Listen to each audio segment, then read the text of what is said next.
एक साधु था, नई उम्र का सन्यासी, और वो भिक्षा करने के लिए गया और एक बच्ची भिक्षा देने के लिए आई और वो इतनी सुंदर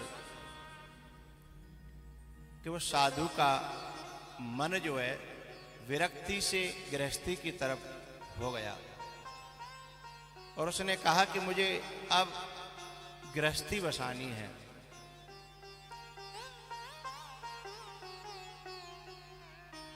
उसके घर में उसने कहा कि मैं आपके माँ बाप से बात कर लेता हूं। माँ बाप से बात करने की बात आई, बात भी हुई। उस लड़की ने कहा कि आप 10 दिन बाद मेरे पास आइएगा, मैं आपकी बात को मंथन करूंगी, विचार करूंगी। 8-10 दिन बाद जब वो सन्यासी आया तो उसकी मम्मी ने कहा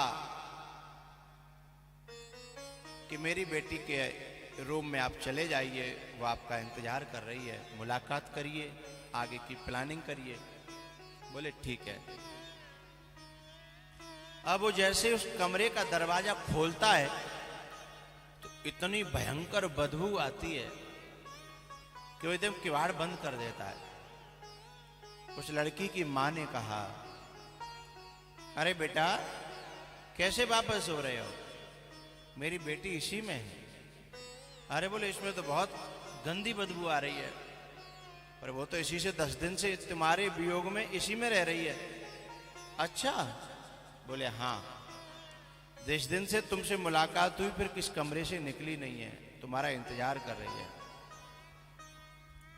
उसने जैसे तैसे किवाड़ खोल करके अपनी नाक पे रूमाल रख करके और अंदर प्रवेश किया तो सामने देखा तो एक बहुत ही दुबली पतली और बहुत कुरूप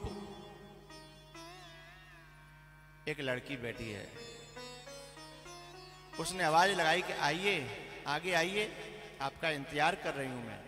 अरे बोले तेरे से नहीं मुलाकात करनी मुझे। बोले तो मेरी मुलाकात जिससे हुई थी उससे मिला। उसने कहा वह मैं ही हूं। बोले नहीं नहीं, इतनी बुरी शक्ल की तू। बोले जरा नजदीक आइए, मैं ही हूं। वो नजदीक आया, नाक पे रूमाल रखे हुए, बहुत बदबू आ रही है कमरे में। उसने कहा कि मैं ही हूं, पहचानिए जरा।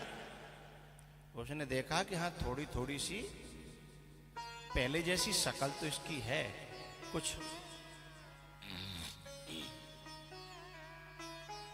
उस दिन हमारी ये बातें हुई थी, याद है? बोले हाँ।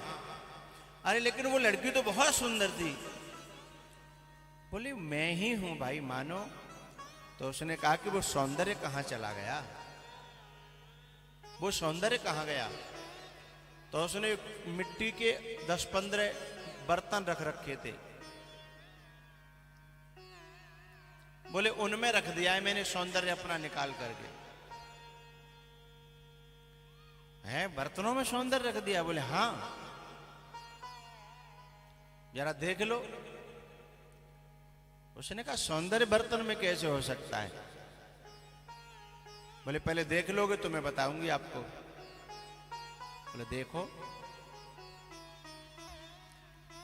उसने जाकर के जैसे थोड़ा सा कपड़ा हटाया, उसमें से और ज्यादा बदबू। एकदम घबरा करके पीछे हट के आया। बोले तुम कर क्या रही हो और तुम कौन हो? उसने कहा मैं वही हूं और मेरा सौंदर्य इन्हीं बर्तनों में है। आज तुमको अच्छा नहीं लग रहा ना? बोले बिल्कुल अच्छा नहीं लग रहा। तो बोले आप साधु हो, सन्यासी हो, महात्मा हो, और आप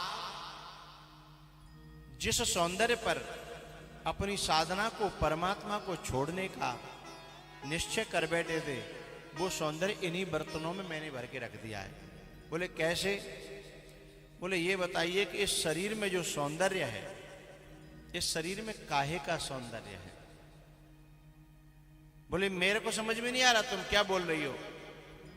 बोले शरीर में टट्टी, पेशाब, मवाद, मांस, मूत्र हैं और नाक और भी जितनी गंदी चीजें हैं इस शरीर में भरी हुई है ना, और इनसे जब ये लबालब भर जाता है तो ये सुंदर लगता है। तो मैंने जुखाम, खांसी और दवाई लेकर के अपने दस्त किए हैं, जुलाब लिया है मैंने, और सारी गंदगी मैंने इन बर्तनों में भरी है।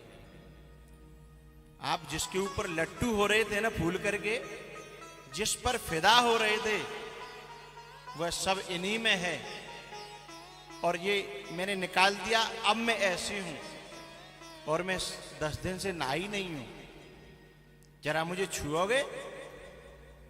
उस सन्यासी ने हाथ जोड़े और उसको प्रणाम किया कि तुमने मेरी आंखें खोल दी।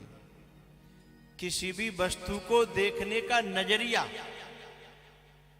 हमारा यदि आकर्षण कहीं हो रहा है तो हम उसके असली रूप को तो देखें।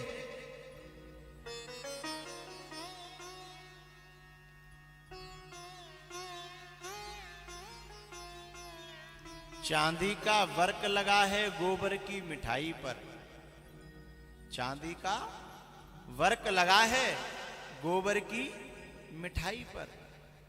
ऐसा ही तो ये शरीर है। तो जब कहीं मन आकर्षित हो, हे सन्यासी आप ये सौंदर्य को याद कर लेना। और सन्यासी ने कहा याद करने की जरूरत ही नहीं, अब ये दिमाग से निकलेगा ही नहीं है, याद करने की जरूरत ही नहीं है। अब तुमसे ज्यादा सुंदर दिखने वाला मुझे आज तक कोई मिला नहीं और मिलेगा भी नहीं, लेकिन तुम्हारा 10 दिन में तुमने सौंदर्य जो निकाल के रखा है उसे देखने के बाद अब लगता है ये शरीर को 10 दिन भी यदि धोया न जाए तो इसमें बदबू के मारे इसके पास कोई रुक नहीं सकता। और हम लोग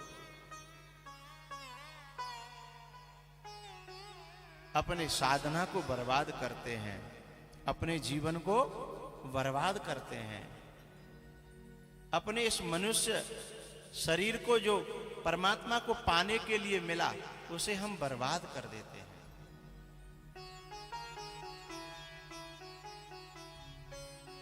तो ये सौंदर्य है ना संसार में, यह सौंदर्य को देखने का नजरिया हमारे दिमाग में जब फीड जैसा हो जाएगा ना, तो जब हम कथा सुनते हैं तो भगवान का सौंदर्य हमारे हृदय में फीड होता है।